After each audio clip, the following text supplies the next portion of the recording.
And in the big news coming in from Parliament on the biggest tax reform, Union Finance Minister Arun Jaitley today introduced 4 amendments pertaining to the Central Goods and Services Tax Bill 2017 in the Loksabha. Let's go across now to our correspondent Ajay Mishra, who's been keeping a track of developments on that front. He's joining us in our studios this afternoon. Ajay, so the GST legislation has entered its final lap. The government aims to implement the biggest tax reform from the 1st of July 2017. What more details can you share with us as far as these 4 amendments are concerned? A couple of points, Nancy. First of all, these are not amendments. These are 4 separate bills linked to the GST. These are called supplementary bills. You know that the GST amendment, constitutional amendment bill, has already been passed by both the houses. And just to put the things in perspective, there are 5 supplementary laws to that constitutional amendment bill, which has already been cleared by both the houses. 4 bills have been introduced today. Number 1, the central GST bill. Second, the Union Territory GST bill. Third is the integrated GST bill, and fourth is a compensation law bill, which will enable the centre to compensate the loss arising due to GST for the first 5 years, and that too up to 100%. There is a 5th bill which is called the state GST that will have to be passed by all the legislatures before 15th of September as per the constitutional amendment bill. So you have all in all 5 bills. 4 have been introduced as money bill. This is second important point, that all these 4 bills have been introduced in the Lok Sabha as money bill, which means that the government wants the discussion in both the houses, but they will not it will not be mandatory for these bills to be approved by the Rajya Sabha. Right. So that's technical, but government wants to be discussed in both the houses, and that's what we can witness from now on. So you're saying that these 4 supporting draft laws, the central GST bill and the integrated, the IGST, the Union Territory GST bill, and of course the bill to compensate states have been introduced by the finance minister in the Lok Sabha, and of course the bills to be tabled that have been tabled as money bills in the Lok Sabha. The Rajya Sabha, of course, cannot reject a money bill. Just talking more about the GST Council also, Ajay, and to get more details on that the representative body of the centre and the state will meet on the 31st of March, the end of the month, to finalize 9 sets of rules. Just put those developments into also perspective for us, the importance of that meeting in the wake of the development today. I think there are 2 different sides of the story. First is the legislative part, which we have just discussed. Another is the operational part. So on the operational part, the meeting which the GST Council is going to have it on the last day of this financial year will be pertaining to the ratification of the different rates under the GST. There are 4 rates under the GST which has been ratified, but which commodity or services will fall into which category has not been decided yet, and that's what the council will try to factor in or approve as far as the next meeting is concerned.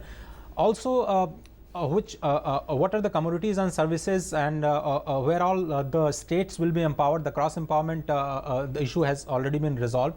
Now the different sectors and their importance in the economy will be discussed upon at length, and then it will be decided by the council whether they will be placed under 5% rate, 12% rate, 18% rate, or 28% rate. Yeah, and also simultaneously the GSTN, which is the GST network, which is the IT infrastructure created by the government, is also playing a crucial role in the whole implementation process, and it will be seen that the central IT system, the state IT system, as well as this GST network, the VAT system of the state governments need to be aligned with, and this process is on, I think, and which is very much in process, and we have been told that it will be not difficult for the government to roll it out from 1st of July. Sure.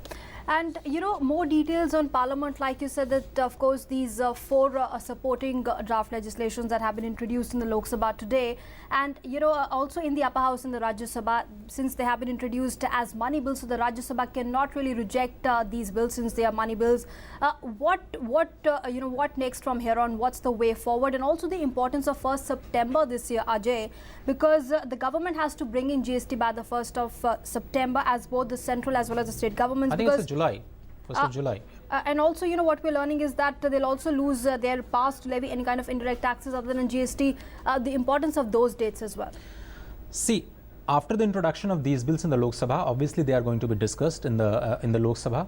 Government have introduced these bills as money bill, but it will send these bills to the Rajya Sabha for discussion. Although it will not be passed by the Rajya Sabha and will be deemed passed in 14 days. Yes. After that, all the state legislatures have to pass the state GST bill, which is the mirror image of the central GST bill. And that has to be done before July, because the July is the target date. Yes. What you are referring is that the date in the constitutional amendment bill is 15th of September 2017, failing which, if a state government is not able to pass the SGST bill in their respective legislature, they will lose the power to tax. So that's why it has to be mandatorily passed by the state legislation before the July. And as the target date has been set July, it is very much likely that all the states will complete this process by May. All right, and before we let you go and before we wind this up, once again, Ajay, the importance of this, the biggest tax reform, of course, it aims to remove barriers across states and unify the country into a common market, is the biggest tax reform that the country will witness, in the form of the GST. I think the system is getting ready for the biggest tax reforms. The traders will have to be brought in line with the current new system of infrastructure and the supporting infrastructure of information technology is being worked upon.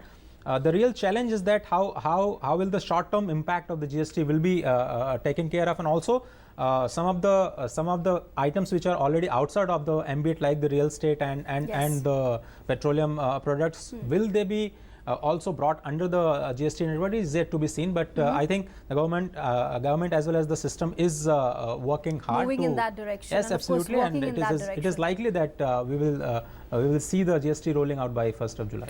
All right, Ajay Mishra, thanks very much for joining us for the moment and sharing your perspective with us on this. Thanks very much.